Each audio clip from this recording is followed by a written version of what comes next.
Hi guys, my mind for you എന്ന YouTube ചാനലിലേക്ക് എല്ലാവർക്കും സ്വാഗതം. ഇന്ന് നമ്മളിവിടെ ഉണ്ടാക്കാൻ പോകുന്നത് ഇലയടയാണ്. എങ്ങനെ നമുക്ക് ഈസിയായി ഇലയട ഉണ്ടാക്കാമെന്ന് നോക്കാം.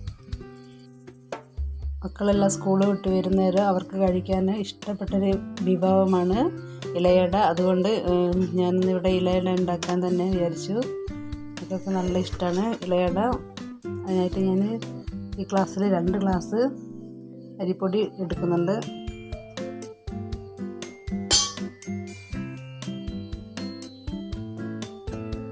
ഈ ഗ്ലാസ്സിലാണ് 2 ഗ്ലാസ് അരിപ്പൊടി എടുത്തിട്ടുള്ളത്. ഇനി ഇതിൽ കുറച്ച് ഉപ്പ് ചേർത്തിട്ട് നന്നായിട്ട് പൊടി കുഴച്ചെടുക്കണം. ചിലർ അടയ്ക്ക് ചൂടുവെള്ളത്തിൽ പൊടി നന്നായിട്ട് കുഴച്ചെടുക്കും. അതുപോലെ ഇളം ചൂടുവെള്ളത്തിലും പച്ചവെള്ളത്തിലൊക്കെ പൊടി കുഴച്ച് എടുക്കുന്നുണ്ട്. അത് ഓരോരുത്തരുടെ ഇഷ്ടം പോലെ, പൊടിയുടെ സ്വഭാവം എങ്ങനെയാണ് അതനുസരിച്ച് നന്നായിട്ട് കുഴച്ചെടുക്കാം. ഇതിനാവശ്യമായ വെള്ളം ഒഴിച്ച് കൊടുത്തിട്ട് നന്നായിട്ട് പൊടി കുഴച്ചെടുക്കുക. നല്ല സോഫ്റ്റ് ആകുന്നത് വരെ കുഴച്ചുകൊണ്ടിരിക്കുക. വെള്ളം അധികമായി പോകരുത്. അധികമാകാതെ പാകത്തിന് വെള്ളം ഒഴിച്ചിട്ടാണ് നന്നായിട്ട് കുഴച്ചെടുക്കുക. ഇത് നല്ലോണം കുഴഞ്ഞ് വന്നിട്ടുണ്ട്.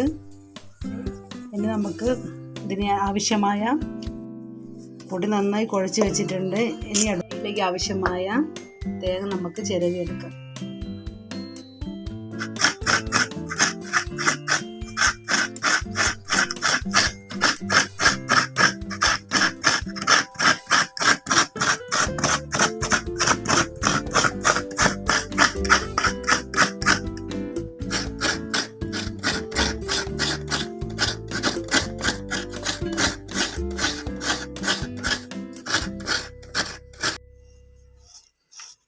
നമുക്ക് കുറച്ച് ശർക്കര ചിരകിയെടുക്കാം.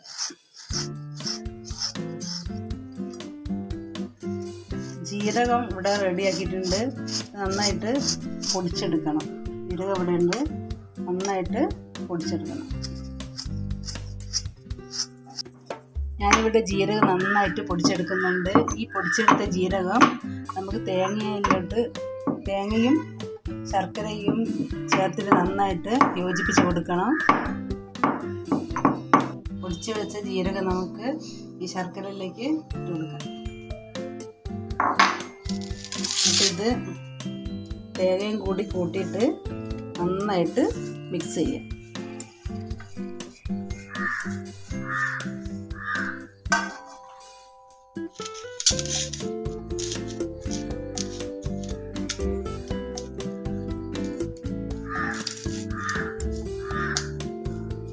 ശർക്കരയും ജീരകവും കുഴയ്ക്കുമ്പോൾ തന്നെ നല്ലൊരു സ്മെല്ല് വരുന്നുണ്ട്.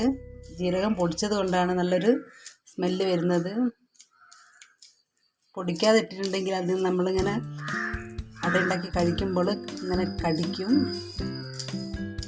അതുകൊണ്ട് പൊടിച്ചിട്ടിടണം ജീരകം.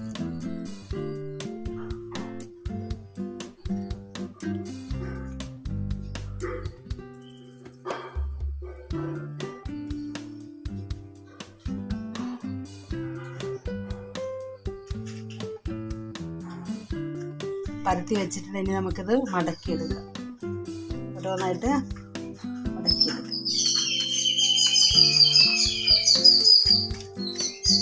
ഇളക്കിറാതെ ശ്രദ്ധിക്കണം മടക്കുന്നേരം.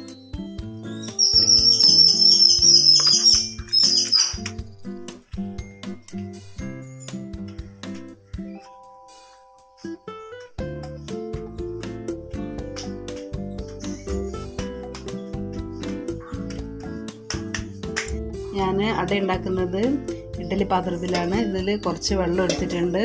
ഇതിലേക്ക് തട്ടി വെച്ച് കൊടുക്കുക. ഇനി പരത്തി വെച്ച അടകൾ ഓരോന്നായിട്ട് അടക്കി വെക്കണം.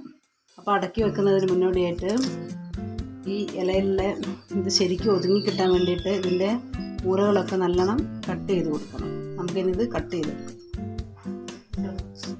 അടയുടെ ഷേപ്പിനനുസരിച്ച് നമുക്ക് ഇതിങ്ങനെ ഇല കട്ട് ചെയ്തെടുക്കാം. ഇതിൻ്റെ തണ്ടൊക്കെ ഉണ്ടെങ്കിൽ അട ഒതുങ്ങി കിട്ടത്തില്ല.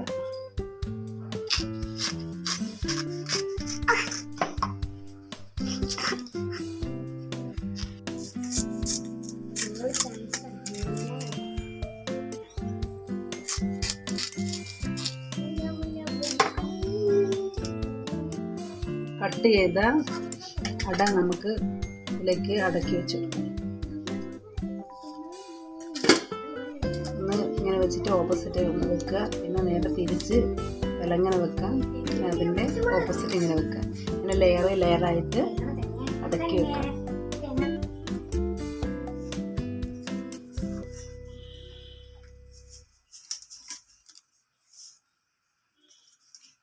അപ്പം ഞാനിത് ലെയറായിട്ട് അടക്കി വെച്ചിട്ടുണ്ട്.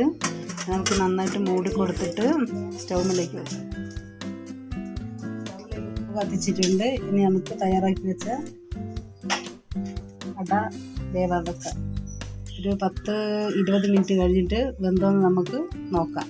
വെയിറ്റ് ചെയ്യാം. 20 മിനിറ്റ് കഴിഞ്ഞിട്ടുണ്ട്. നമുക്ക് അട വെന്തോന്നൊന്ന് നോക്കാം.